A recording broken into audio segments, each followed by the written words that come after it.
Hello viewers, Mishra classes के एक और फ्रेश लेक्चर में आपका स्वागत है। तो चलिए कुछ नया सीखते हैं। यदि आपको वीडियो पसंद आए तो इसे लाइक करें, चैनल को सब्सक्राइब करें और बेल आइकन को ज़रूर प्रेस करें, जिससे आने वाली सभी वीडियो की नोटिफिकेशन आपको सबसे पहले प्राप्त हो। हाँ, तो 11th केमिस्ट्री में अपन क्या पढ़ रहे थे?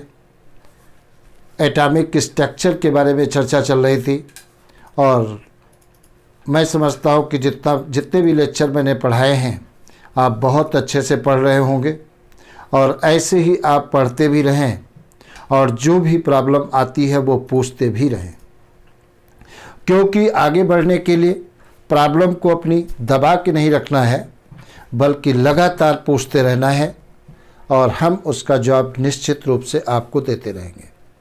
तो चैनल को लाइक कर लीजिए, सब्सक्राइब कर लीजिए और बेल आइकन प्रेस कर लीजिए, जिससे जो भी हम वीडियो डालते हैं वो आप तक पहुंचता रहे। और पीछे के वीडियो ज़रूर रिवाइज करते रहें, क्योंकि कंपटीशन में या जो भी एग्जामिनेशन आप देते हो उसमें पूरी केमिस्ट्री की बात की जाएगी। तो इलेक्ट्रोमैग्नेटिक रेडिएशन के बारे में बात कर रहे थे अपन। तो इलेक्ट्रोमैग्नेटिक रेडिएशन के कैरेक्टरिस्टिक फीचर की बात कर रहे थे। तो तुम्हें मालूम है ये रेडिएशन स्पेस में भी मूव करते हैं, चल सकते हैं जहाँ पर कोई एटमॉस्फेयर नहीं है।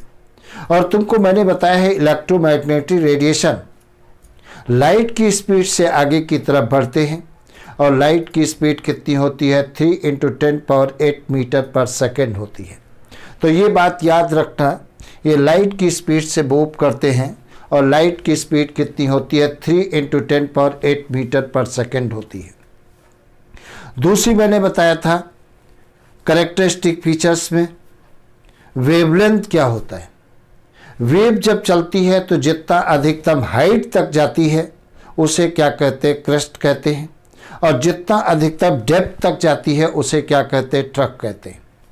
तो दो क्रेस्ट के बीच की डिस्टेंस या दो ट्रक के बीच की डिस्टेंस को क्या कहते हैं? वेवलेंथ कहते हैं। और दूसरा मैंने बताया था फ्रीक्वेंसी, किसी पर्टिकुलर पॉइंट से होकर के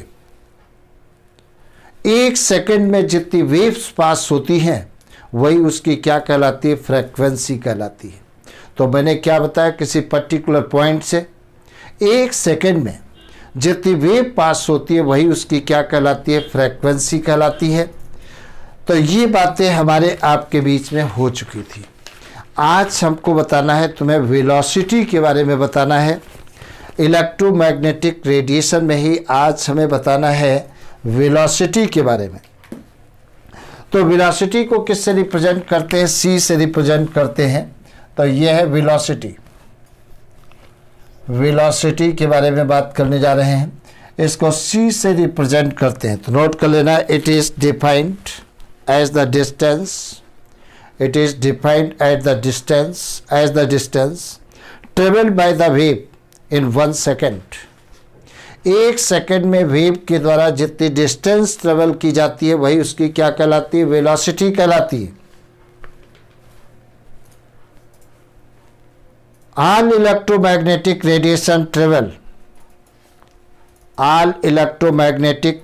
radiation travel with the same velocity।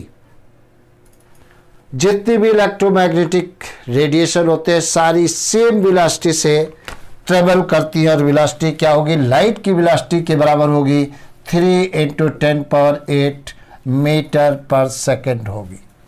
तो ये बात तुम्हें याद रखना है, ये लाइट की वेलोसिटी से ट्रेवल करती हैं। नंबर, दूसरी हेडिंग दीजिए wave number. Wave number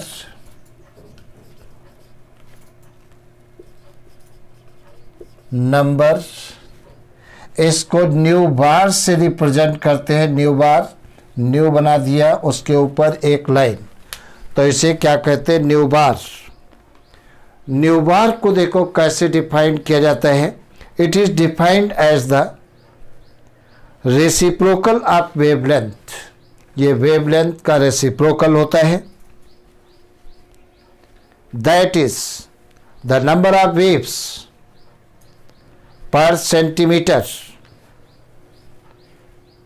it is measured in, इसको मेजर्ड किस में करते हैं, सेंटीमीटर इनवर्स, या किस में, मीटर इनवर्स में मेजर करते हैं। मतलब न्यू बार बराबर क्या होगा, 1/λ, 1/λ। इस फार्मूले से हम रिप्रेजेंट करते हैं। नंबर दूसरी हेडिंग दीजिए, एम्पलीट्यूड। एम्पलीट्यूड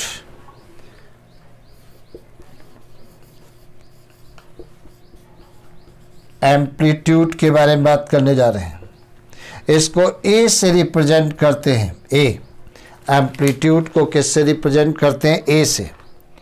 इसमें नोट कर लेना, it is defined as the, it is defined as the height of the crest, height of the crest or depth of the truck of wave। मतलब मेरा कहने का ये है, सपोज करिए ये एक इलेक्ट्रोमैग्नेटिक वेव्स है, इस प्रकार से ये इलेक्ट्रोमैग्नेटिक वेव्स है, ये जा रही है वेव, ये इलेक्ट्रोमैग्नेटिक वेव है। तो ये क्या है, क्रस्ट।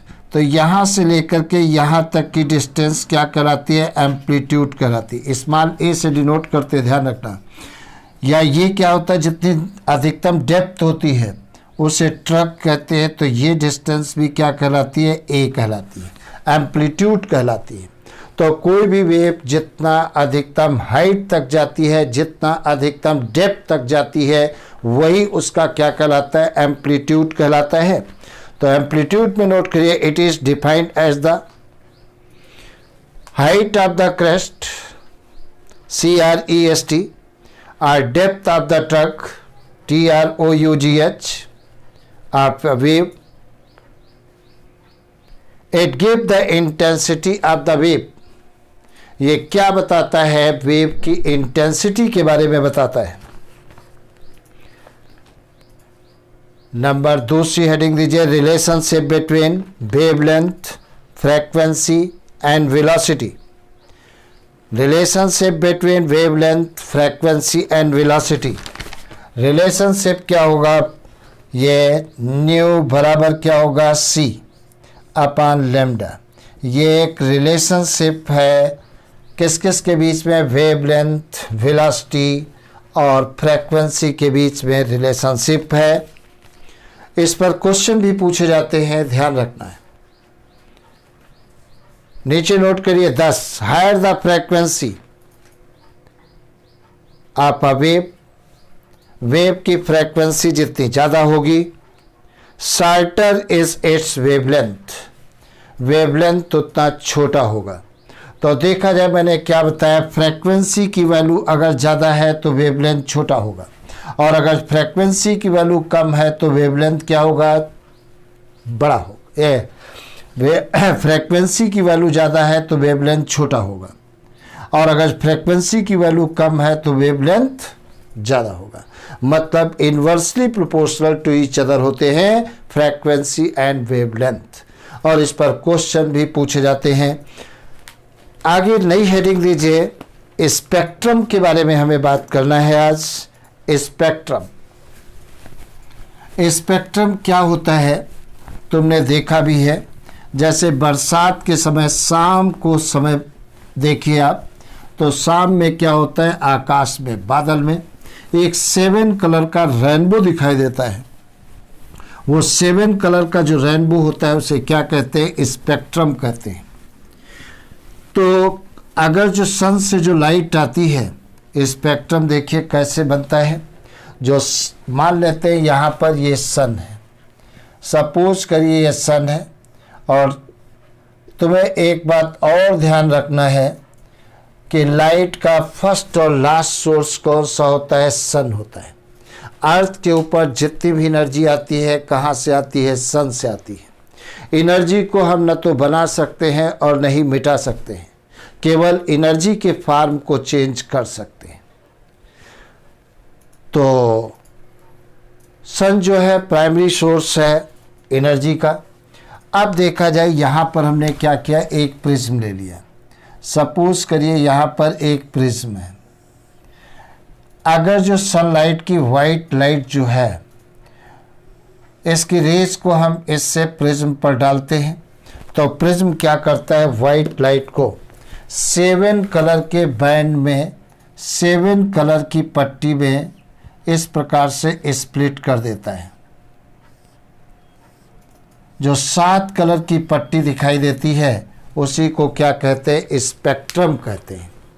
तो थोड़ा सा नोट कर लेना स्पेक्ट्रम के बारे में। When electromagnetic radiation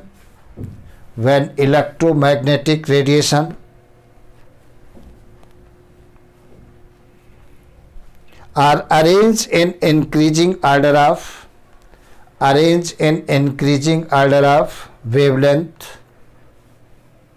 wavelength or frequency,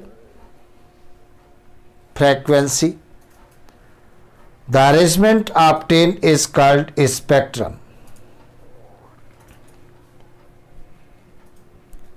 तो देखिए मैंने क्या बताया, जब इलेक्ट्रोमैग्नेटिक रेडिएशन को इंक्रीजिंग वेवलेंथ के आर्डर में या फ्रीक्वेंसी के इंक्रीजिंग आर्डर में अरेंज किया जाता है तो जो अरेंजमेंट प्राप्त होता है उसी को क्या कहते हैं, स्पेक्ट्रम कहते हैं। तो स्पेक्ट्रम की अगर डेफिनेशन आ जाती है तो आप बता लोगे क्या होता है। तो यहाँ पर हेडिंग मैंने डाला spectrum.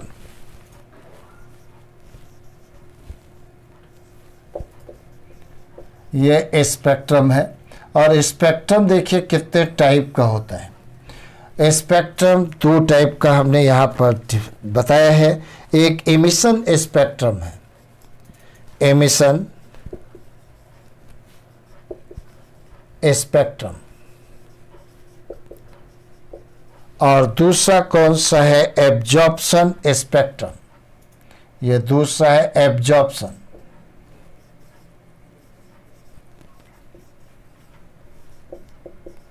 Absorption spectrum, absorption spectrum. तो एक एमिशन स्पेक्ट्रम है और दूसरा एब्जॉर्प्शन स्पेक्ट्रम है। सबसे पहले बात हम करने जा रहे हैं एमिशन स्पेक्ट्रम के बारे में बात करने जा रहे हैं। ध्यान से सुनिए, एमिशन स्पेक्ट्रम क्या होता है।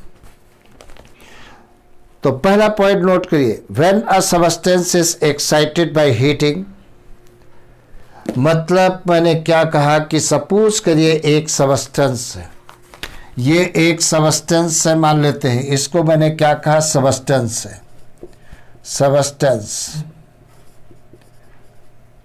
सबस्टेंस है और इसको मैंने एक्साइट कर दिया, इसको मैंने हीट कर दिया। ये गर्म कर रहे हैं, हीट कर रहे हैं सबस्टेंस को, तो ये हीट दे रहे हैं। तो वही मैंने बताया, when a substance is excited by heat और excited by heat then radiation emitted, तब क्या होता है, इससे रेडिएशन इमिट होते हैं। क्या इससे रेडिएशन इमिट होते हैं, ऐसे ये क्या होंगे, रेडिएशन होते हैं। तो इनको हमने क्या कह दिया, रेडिएशन इमिट होते हैं from substance, emitted are analyse by spectroscope. और इन रेडिएशन को एनालाइज किससे करते हैं, स्पेक्ट्रोस्कोप से। The bright spectral line or band, bracket में नोट कर लेना, group of lines are obtained on the bright black ground. ये मान लेते हैं एक ब्राइट ब्लैक ग्राउंड है, ये ब्राइट ब्लैक ग्राउंड है, ये मान लेते हैं ब्लैक ग्राउंड है और इसके ऊपर लाइनें प्राप्त होती हैं, इस प्रकार से लाइनें प्राप्त होती हैं, इसीलिए इसका नाम दिया गया है line spectrum.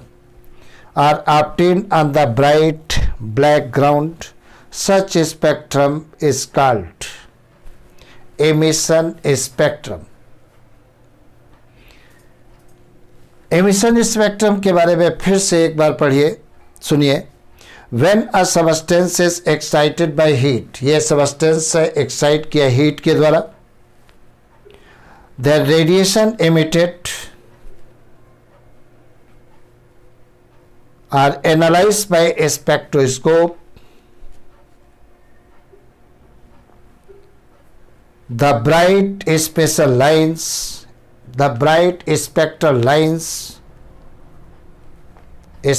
lines are bands. Band क्या होते हैं? Group of line are obtained on the bright black ground.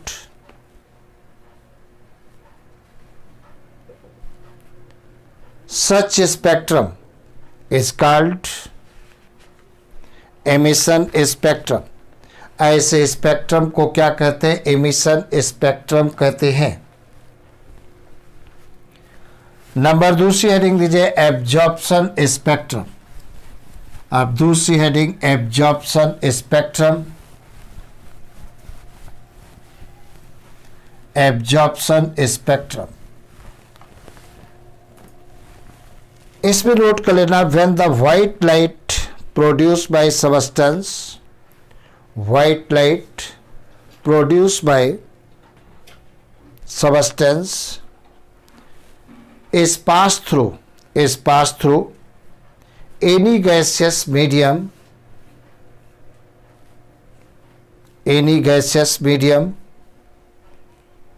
or solution medium, absorb a fraction of the radiation of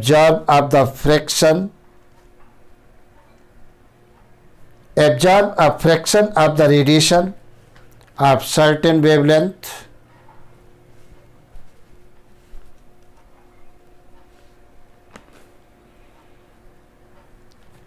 when the transmitted light is analyzed.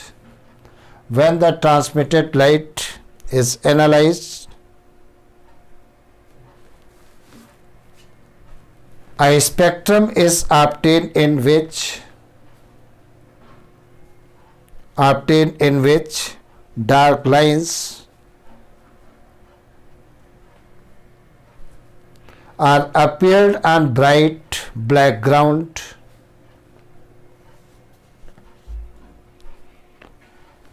Such a spectrum is called absorption spectrum. ऐसे spectrum को क्या कहते हैं? Absorption spectrum कहते हैं। तो देखा जाए, मैंने क्या बताया तुम्हें? मैंने बताया है कि कोई भी सबस्टेंस है उससे वाइट लाइट जो प्रोड्यूस होती है, मतलब कोई भी सबस्टेंस है उससे वाइट लाइट जो प्रोड्यूस होती है, उस वाइट लाइट को गैसियस मीडियम से पास कराते हैं या किसी सॉल्यूशन मीडियम से पास कराते हैं। तो सॉल्यूशन मीडियम या गैसियस मीडियम क्या करता है? सर्टेन वेवलेंथ वाली लाइट को एब्जॉर्ब कर लेता है, वेवलेंथ वाली रेस को एब्जॉर्ब कर लेता है, और जो पास होते हैं सॉल्यूशन से रेडिएशन, जो बची हुई रेडिएशन है पास हुई, उनको जब एनालाइज किया जाता है तो पता लगा एक ब्राइट ब्लैक ग्राउंड के ऊपर लाइनें बन जाती हैं गहरे रंग की। उसी लाइनों को क्या कहते हैं? एब्जॉर्प्शन स्पेक्ट्रम कहते हैं। अब लाइन स्पेक्ट्रम और एब्जॉर्प्शन स्पेक्ट्रम में देखिए डिफरेंस क्या है। लाइन स्पेक्ट्रम में हमने गैसियस मीडियम या सॉल्यूशन मीडियम का यूज नहीं किया था, लेकिन यहाँ पर गैसियस मीडियम या सॉल्यूशन मीडियम का यूज करना पड़ रहा है, तो ये डिफरेंस होता है। दूसरी हेडिंग दीजिए, डी ब्रोगली इक्वेशन। बहुत important, very very important, de Broglie equation. इस पर क्वेश्चन आता ही आता है, ध्यान रखना है अपने को। तो डी ब्रोगली इक्वेशन, तो यहाँ पर हेडिंग डाल देते हैं डी ब्रोगली।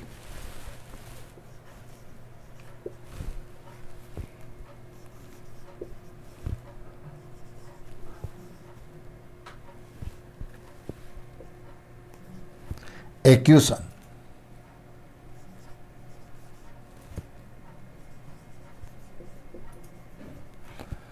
या इसी को क्या कहते हैं, wave particle nature.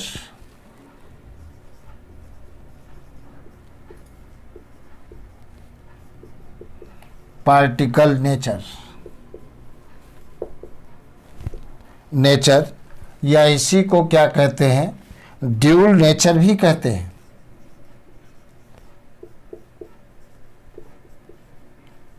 Dual nature भी कहते हैं। तो डी ब्रोगली इक्वेशन या वेव पार्टिकल नेचर या ड्यूल नेचर। कई बार क्वेश्चन तो सीधे सीधे पूछा गया है कि ड्यूल नेचर किसने दिया था, तो आप पार्टिकल के लिए ड्यूल नेचर किसने दिया था, तो ड्यूल नेचर डी ब्रोगली ने दिया था। तो एक पॉइंट नोट करिए, Louis de Broglie in 1924, Louis de Broglie in 1924 suggested that an electron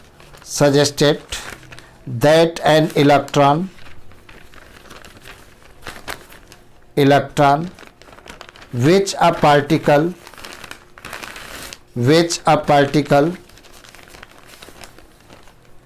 also behave as a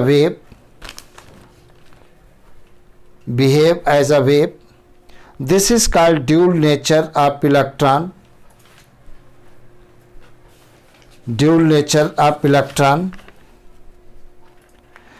तो डी ब्रोगली ने क्या बताया था इलेक्ट्रॉन के बारे में, कि इलेक्ट्रॉन पार्टिकल और वेव दोनों के समान बिहेव करता है। मतलब कोई भी पार्टिकल है जो मूव करता है, उसके दो नेचर होते हैं, एक तो पार्टिकल नेचर और दूसरा वेव नेचर होता है। ये बात हम नहीं कर रहे हैं, ये डी ब्रोगली ने कहा था।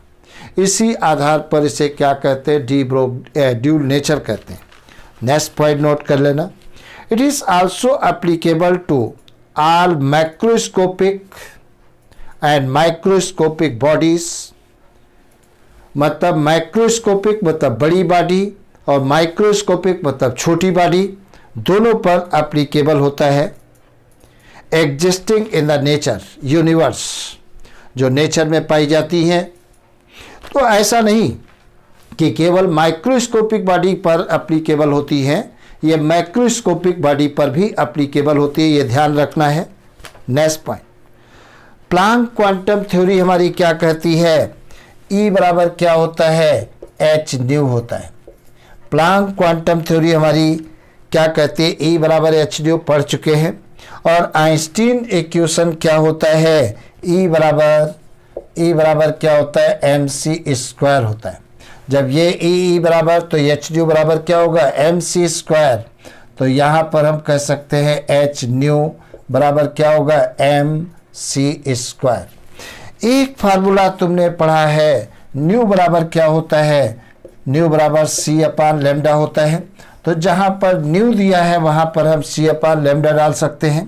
तो यहाँ पर h c अपान लेमडा बराबर क्या है, mc square up mc square. ये स्क्वायर ये c कैंसिल हुआ तो बचा क्या, h अपान लेमडा बराबर क्या है, mc। ये चीज़ आ गई, h अपान लेमडा बराबर mc। तो लेमडा बराबर क्या हो जाएगा, तो लेमडा बराबर हो जाएगा क्या, h अपान, ये हो जाएगा h अपान mc, ये हो जाएगा। और mc बराबर क्या होता है, mc बराबर होता है मोमेंटम। इस प्रकार से तो mc की जगह पर p लिख सकते हैं। तो लेमडा बराबर क्या हो जाएगा, h अपान p। तो ये डी ब्रोगली इक्वेशन, ये भी क्या है, डी ब्रोगली इक्वेशन है। कैसे आई इक्वेशन तुम्हारे सामने है, नीचे नोट करिए। किसको क्या कहते हैं, h बराबर प्लांक कांस्टेंट। h क्या है यहाँ पर, प्लांक कांस्टेंट। लेमडा बराबर नोट करिए wavelength associated with the particle, wavelength associated with the particle. Capital small m बराबर नोट कर लेना mass of the particle, mass of the particle. C बराबर नोट करिए वेलोसिटी ऑफ पार्टिकल। C बराबर क्या है? Velocity of particle. तो आज इतना रखते हैं। तो चैनल को लाइक कर लीजिए, सब्सक्राइब कर लीजिए, बेल आइकन प्रेस कर लीजिए। और तुमको जैसा मैंने बताया है कि मिश्रा क्लासेस के नाम से यूट्यूब पर लगातार वीडियो डाले जा रहे हैं। 9, 10th, 11th, 12th और नीट सभी सब्जेक्ट के डाले जा रहे हैं। पूरे चैप्टर को कवर कर रहे हैं हम लोग। फ्री आप कास्ट ये मैटर दे रहे हैं। तो अगर जो आपके भाई बहन हैं तो उनको आप एक्साइट करें, प्रमोट करें पढ़ने के लिए, जिससे वो क्लास के अंदर अच्छा स्कोर गेन कर सकें। और अपने दोस्तों को भी बताइए, सबको बताइए, और तभी ये मिशन हमारा आपका कंप्लीट होगा। ये चैनल हमारा नहीं है, ये चैनल हमारा आप सबका है। चैनल जब ग्रो करेगा इसका मतलब भारतवर्ष के लड़के और लड़कियां आगे बढ़ेंगी। इसका मतलब विश्व में भारत का नाम होगा, और विश्व में जब भारत का नाम होगा तो हमारा नाम अपने आप हो जाएगा, आपका नाम अपने आप हो जाएगा। तो चैनल को बुलंदियों पर पहुंचाने का काम केवल मेरा नहीं है, उतना ही आपका भी है। Best of luck.